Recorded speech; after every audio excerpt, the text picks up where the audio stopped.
You got a problem with me? I got a problem with everybody.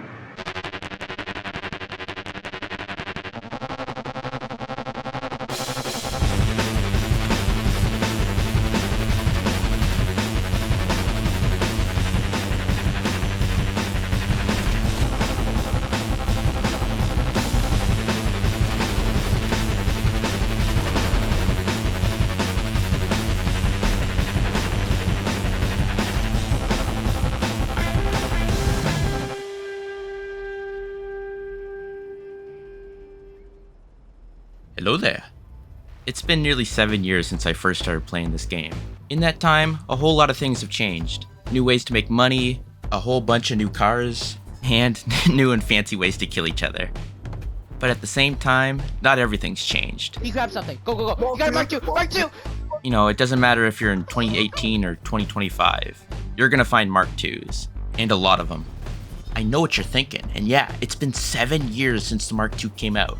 It's so old that some of the kids flying around on it today probably weren't even born when it first came out. It did get nerfed a couple years back, but that didn't really fix the problem, because in my opinion, the Mark II is just fundamentally flawed as a concept, and there's no version of it that will ever be able to fit into the game in a meaningful way like other vehicles do. It's just too outlandish for a game like GTA, and it will always be out of place and ruin the immersion for everybody. It's pretty clear that Rockstar knew this even before the Mark II came out, which is why the Mark II is the only vehicle in the game that has not one, not two, but 3 paywalls before you can even upgrade it after you buy it. They knew exactly what they were doing and set it up in a way to squeeze as much profit as they could from it. Which clearly worked, because even to this day you still see low levels with fully upgraded Mark IIs. And as we all know, behind every low level with a Mark II is mom or dad's credit card. So it clearly made them a lot of money, which is probably also why they were so hesitant to nerf it for so long. And finally, when they did nerf it, they still had to keep it enough of a problem for them to justify having missile lock-on jammers being 400k a pop. Which is a classic move, really. You create a problem, you make money from it, you create a solution, you make even more money from it. Typical Rockstar. But it really makes you wonder what the Mark II would be like if it was created with a little more thought and a lot less greed. But you really don't have to think about it too much, because there's another vehicle that already quietly fills the exact same niche as the Mark II, and it does it so well that the people who use it, they absolutely adore it. But you'll hardly hear anybody complaining about it, because while it is very similar to the Mark II, it does it in a way that's balanced while still being very good in the hands of people who know what they're doing. And that vehicle is the Thruster. It's a really fantastic vehicle, and I want to talk about it because it's really what the Mark II could have been like if it was made with game balancing and fun in mind instead of money. Pretty slept on overall, but it's best known for a unique ability that has, when it flies forward at speed, missiles deflect off an invisible wall at the back. I don't think anybody really knows why this happens, but it makes it a pretty awesome vehicle for not only just surviving the chaos of free mode while minding your business, it's very good at countering other missile spam vehicles, and it single-handedly affords you an insanely low number of fucks to give, because they literally can't get ya. Trigger-happy Toreador? No problem, Chief. Angry Sparrow? Pretend it doesn't exist. 7-year-old mouth breather on a Mark II? Waste his missiles. Some people genuinely get so confused when missile no worky that they instantly assume that you're cheating or something. Nah bro, we just out here thruster maxing. But unfortunately, most people who do know about this trick, they don't really know much else about the thruster. And a lot of them incorrectly assume it's bad or just a one-trick pony. And I admit, for a long time I was one of those people, but that's simply not the case, and there's a whole lot more to it. I would still be in my bubble of ignorance if I didn't have a bunch of friends who really happen to like the thruster.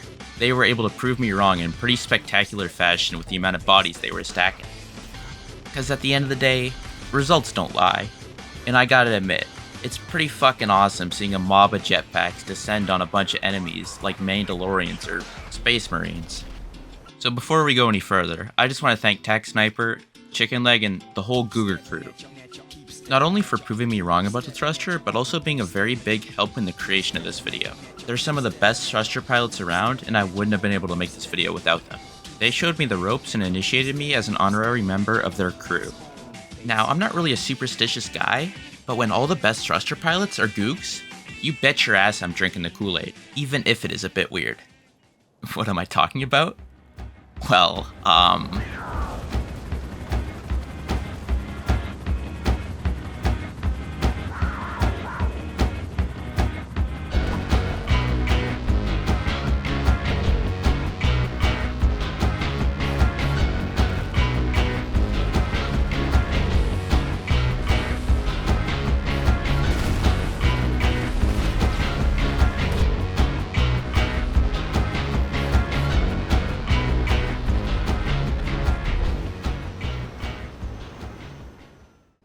Alright, so what are we working with here?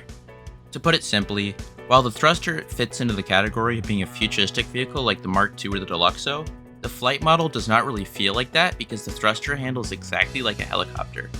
It's actually got momentum to it, so it's going to feel pretty familiar for most people, no surprises there. But it's got another trick up its sleeve. If you hold both rudder buttons together, the thruster goes into like a sort of strafe mode that's completely unique to the thruster. It pretty much doubles your acceleration and allows you to very quickly move forward, backwards, side to side, and adjust the direction you're facing simply by moving your camera. It's almost like if you took the thrust vectoring from an F-22 or a Su-57 and you duct taped it to the jetpack. Slide it backwards. It's very good for any quick adjustments or precise movements that you need to do. Most people just don't know about this because in usual Rockstar fashion, they never mention this at all. Which kind of sucks because it's actually really fun, and once you get good with it, you can do some crazy shit. So for weapons on the thruster, it's nothing crazy. It gets 30 non-spammable missiles, and it fires those missiles in pairs with a slight cooldown. There's a common misconception out there that the thruster only carries 16 missiles, but that's not true. The cooldown is a bit weird and it's glitched to where if you try to fire a missile during the cooldown, the game will think you fired another missile, and it will eat up to 2 missiles per cooldown if you spam it. If you do that for every cooldown, you'll lose 14 missiles total, which is how people come to the conclusion that it has 16 missiles. But to avoid this, it's pretty simple. Don't fucking spam them, alright? And when you do run out, you can just refill in the back of an Avenger. As for the missiles themselves, I'll be honest, the tracking on them is kinda shit, so when using them, it's important to be patient and fire only when you're sure that they'll hit. Or you could just turn off lock-on and manually aim them yourself. And yeah, missiles with good tracking are great, but the thruster is already such a great vehicle that it doesn't really need them to be successful. Anyway, moving on, the thruster can also carry countermeasures. You can either have chaff or flares. I like chaff, but if you prefer flares, you can run those too. Both have their uses. Unfortunately, the thruster does not get the option to run smoke, like pretty much everything else, which actually kinda sucks because the thruster is like the one vehicle that does not need flares or chaff. The armor on the thruster is a bit weird. It takes 1 homing and 1 railgun, which is normal for a vehicle like the thruster, but for some reason the thruster itself can tank 5 explosive sniper rounds, which is crazy. To give you a reference, most smugglers' run planes can only take 3 before they blow up, so it's really weird that the thruster of all vehicles can take 5 of them, but it is worth noting that the explosive damage still transfers to the player, so it can only technically take 5 if the player that's flying it is also restoring their health with snacks. But at the end of the day, the armor doesn't really matter a whole lot since the thruster's main defense is its size. You're just really hard to hit. But yeah, that's most of the basics done. Let's talk about countering missiles.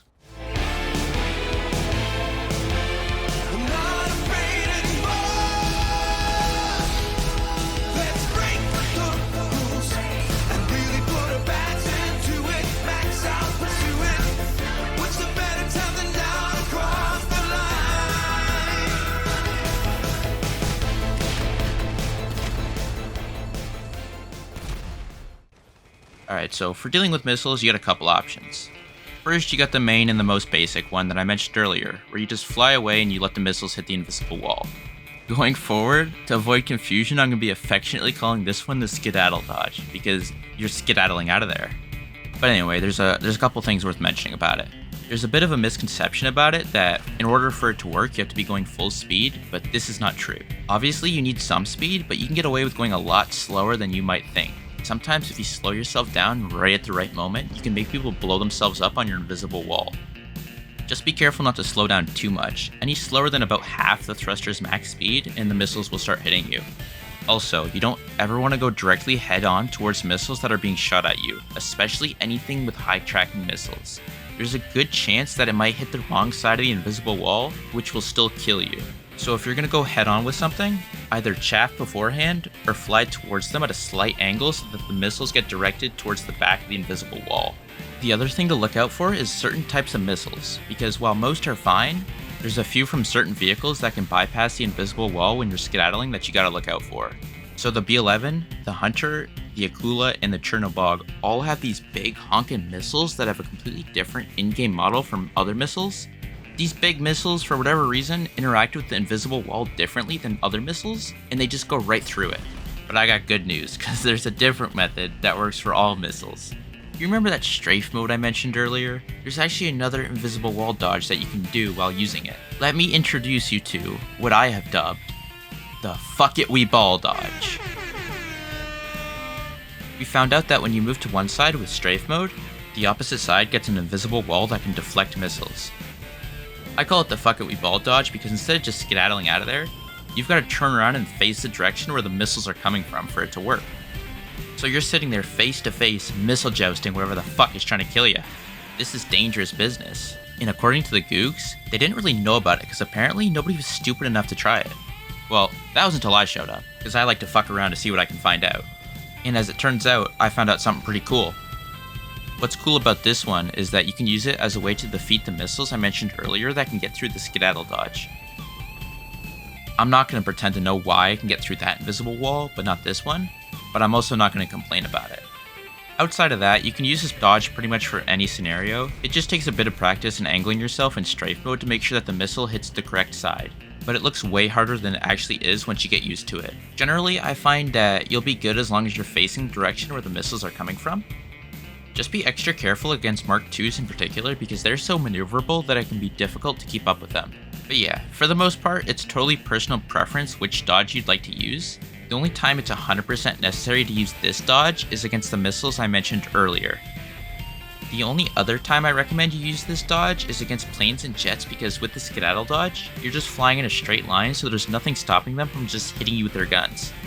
But they don't really get that option here because not only can you evade, you can also shoot back.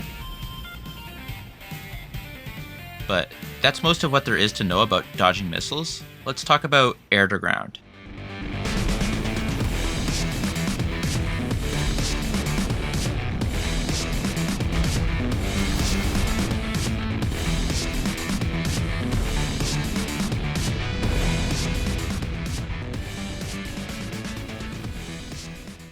Now, in terms of using the thruster for air to ground against people on foot, it's pretty slept on.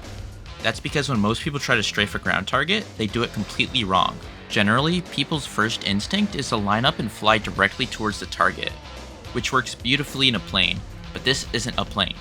You are in a jetpack with nothing at the front protecting you. So if you fly right at the target, you're gonna get auto-aimed and die more times than not. So you don't ever want to overcommit like that. The good news is, you never have to because unlike jets or Mark IIs, the thruster has the advantage of helicopter physics, which means your nose can be looking one direction, while your momentum carries you a completely different direction.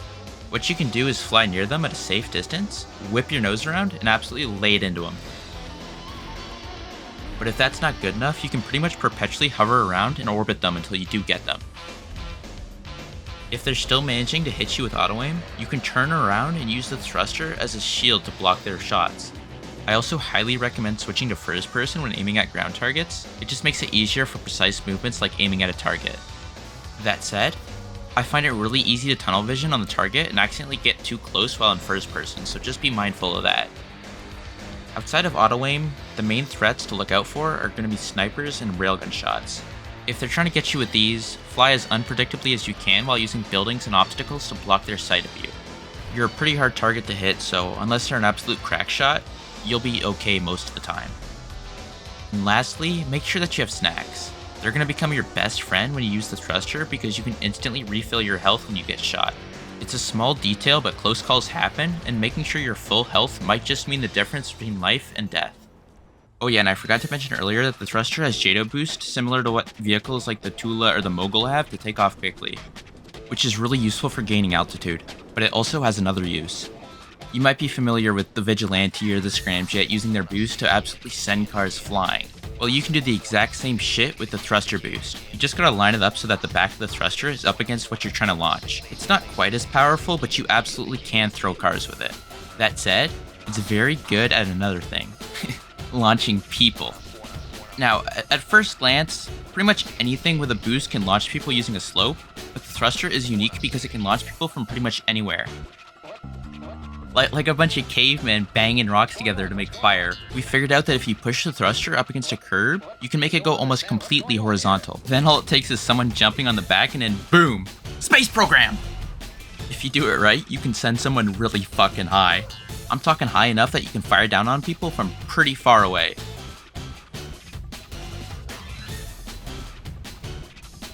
and since all you need is a curb, you can do this from pretty much anywhere in the city. That said though, I don't think it's that practical for an actual fight, but that doesn't really take away from the fact that it's just really fucking fun and it definitely has a lot of potential for trickshotting or just goofing around. It's safe to say it definitely fits into the rule of cool category. But yeah, that's most of what I have to say. If you've made it this far, I appreciate you sticking around. Thanks for watching, and take care guys. Toodles!